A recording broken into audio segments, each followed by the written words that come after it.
জাতীয় মসজিদ বাইতুল মোকাররমের খতিব মুফতি আব্দুল মালেক সাহেব সম্পর্কে আপনাদেরকে একটি মজার তথ্য শোনাই। আমাদের সাধারণত আলেমদের অবস্থা কি হয়, যখন একটি ভালো জায়গার থেকে প্রস্তাব আসে আমরা সাথে সাথে রাজি হয়ে যাই। আমাদের মাননীয় ধর্ম উপদেষ্টা ডক্টর আফম খালিদ হোসাইন সাহেব যখন মুফতি আব্দুল মালেক সাহেবকে জাতীয় মসজিদের খতিব হওয়ার জন্য প্রস্তাব করলেন, উনি রাজি হননি। উনি একটি কথা বলেছেন যে আমি আমার ওস্তাদ মুফতি তকি ওসমানী সাহেবের কাছে আগে জিজ্ঞাসা করব যে জাতীয় মসজিদের খতিব হওয়ার জন্য আমাকে প্রস্তাব করা হয়েছে, আপনি যদি সম্মতি দেন তাহলে আমি খতিব হব, আর যদি সম্মতি না দেন তাহলে আমি খেতাবতের দায়িত্ব থেকে ইস্তেফাদা দিব, আমি এই দায়িত্ব গ্রহণ করব না। আপনারা বুঝেন এই মানুষটা কতটা উঁচু মানের মানুষ। একটা দেশের জাতীয় মসজিদের খতিব হওয়ার জন্য প্রস্তাব করা হয়েছে, তিনি সাথে সাথে রাজি হননি, বরং তিনি তার ওস্তাদের অনুমতির অপেক্ষা করেছেন।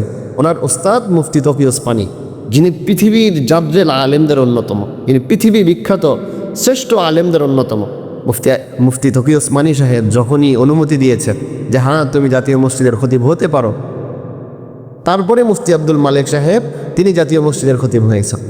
সুবহানাল্লাহ! ওস্তাদ কি ছাত্র কি, ওস্তাদের শান কত বড়, ছাত্রের শান কত বড়। হাদিসে এটাই এসেছে, মান তাওয়াযা লিল্লাহ রাফাহুল্লাহ।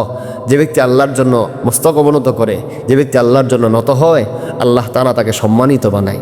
ভাই, এটার থেকে বড় একটা শিক্ষা।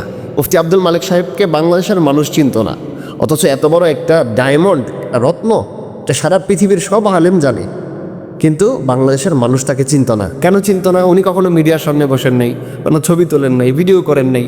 যেখানেই ভিডিও দেখেছেন নিজেকে আড়াল রেখেছেন। ভিডিও করতে দেখলে বলতেন যে ভাই এই রেকর্ড করেন, ভিডিও করেন না। এই ধরনের একজন মানুষ যে মিডিয়া থেকে একেবারেই বিমুখ, কিন্তু আল্লাহর জন্য নিজেকে লুকিয়ে রেখেছে, গুটিয়ে রেখেছে, আল্লাহ তাআলা তাকে ঠকাননি। আল্লাহ তাআলা তাকে জাতীয় মসজিদের খতিব বানিয়ে ফেলেছে।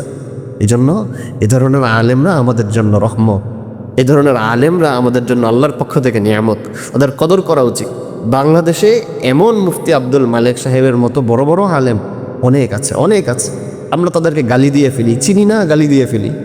এটা একেবারেই উচিত নয়। এই জন্য আমরা যারা জেনারেল রয়েছি, সাধারণ মানুষ রয়েছি, এক বক্তার কথা শুনে আরেক বক্তাকে গালি না দেওয়া, এক আলেমের কথা শুনে আরেক আলেমকে গালি না দেওয়া।